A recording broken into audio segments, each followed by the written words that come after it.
नमस्कार दोस्तों, मैं आपका अम्बरीश हुंगली और आप सभी को और एक नया एपिसोड के साथ अम्बरीश हुंगली यूट्यूब चैनल के लिए आदरणीय स्वागत करता हूं। दोस्तों, आज इस एपिसोड में मैं स्वामी विवेकानंद के बारे में बताना चाहता हूं।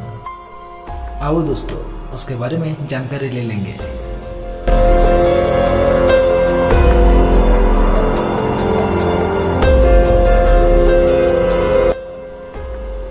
भारत देश में जन्मे अनेक महान व्यक्तियों ने भारत की कीर्ति विदेशों में फैलाई है।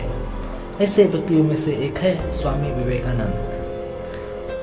आज इस वीडियो में हम उसके बारे में जान लेंगे। दोस्तों, भारत के इतिहास में स्वामी विवेकानंद का नाम अमर है। इस वीर सन्यासी ने देश विदेश में भ्रमण कर भारतीय धर्म और दर्शन का प्रसार किया है तथा समाज सेवा का नया मार्ग दिखाया। स्वामी विवेकानंद का जन्म 12 जनवरी 1863 को कलकत्ते के एक कायस्थ घराने में हुआ था। उनके बचपन का नाम नरेंद्र देव था। उनके पिता श्री विश्वनाथ दत्त एक प्रतिष्ठित वकील थे। उनकी माता श्रीमती भुवनेश्वरी धर्मपरायण महिला थी। बालक नरेंद्र का शरीर स्वस्थ, सुडौल और सुंदर था। कुश्ती लड़ने, दौड़ लगाने, घुड़सवारी करने और तैरने में उन्हें बड़े आनंद मिलता था।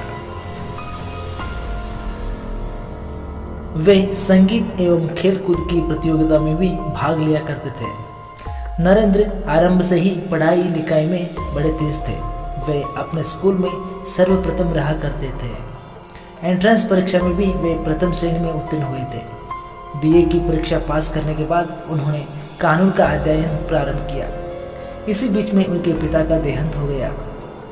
अध्ययन काल में उनकी रुचि व्याख्यान देने और विचारों के आदान प्रदान करने में थी। इसी कारण उन्होंने अपने कॉलेज में एक व्याख्यान समिति बनाई थी और कई प्रतियोगिताओं का आयोजन भी किया था।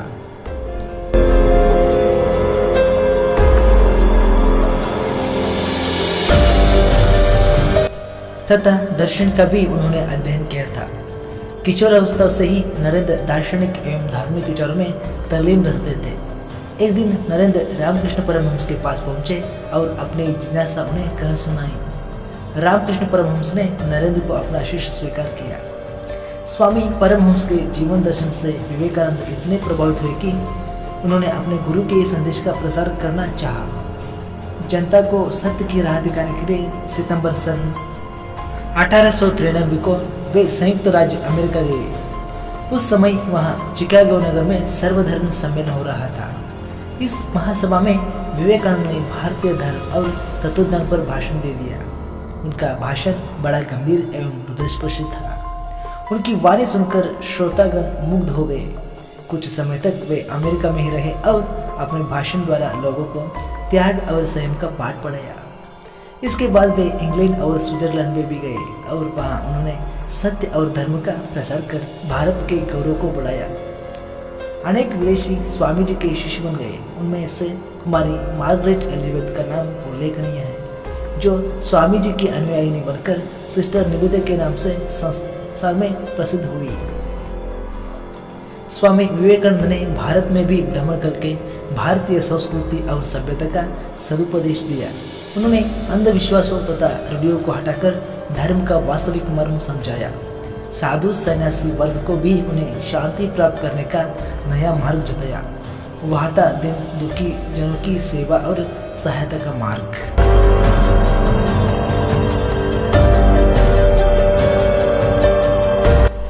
स्वामी विवेकानंद ने समाज सेवा को परमात्मा की सच्ची सेवा बतलाया। वे स्वयं भी समाज सेवा में लग जाते थे। सन 1897 में प्लेग और अकाल से पीड़ित भारतवासियों की उन्होंने बड़ी तन्मयता से सेवा की थी। समर्थ लोगों को उन्होंने गरीबों की दशा सुधारने का संदेश दिया। इसी ध्येय से उन्होंने कलकत्ते में रामकृष्ण मिशन की स्थापना की। स्वामी जी ने अज्ञान, अशिक्षा, विदेशी अनुकरण, दास मनोभाव आदि के बुरे प्रभाव का भूल कराया। उन्होंने अपने भाषणों द्वारा जनता के मन में हीना की भावना को दूर भगाने का प्रामाणिक प्रयत्न किया। अपने एक भाषण में उन्होंने कहा था, प्यारे देशवासियों, वीर बनो और ललकार कर कहो कि मैं भारतीय हूँ। अनपढ़ भारतीय, निर्धन भारतीय, ऊंची जाति का भारतीय, नीच जाति का भारतीय, सब मेरे भाई है। उनकी प्रतिष्ठा मेरी प्रतिष्ठा है, उनकी गौरव मेरा गौरव है। 4 जुलाई सन 1902 को स्वामी विवेकानंद परलोक सिधारे, लेकिन आज भी उनके आदर्श हम सभी लोगों अमर है। दोस्तों, इस वीडियो को मैं यहाँ से समाप्त करता हूँ।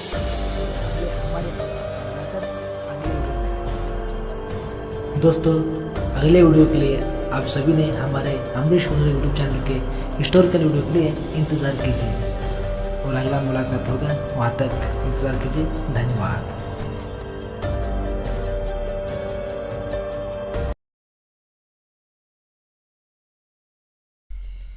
दोस्तों, ऐसे ही हिस्टोरिकल और इन्फॉर्मेटिव वीडियो के लिए हमारे चैनल अमरीश कुंडली यूट्यूब चैनल को सब्सक्राइब कीजिए और बाजू वाले बेल आइकन पर भी क्लिक कीजिए और ऐसे नोटिफिकेशन आप लेते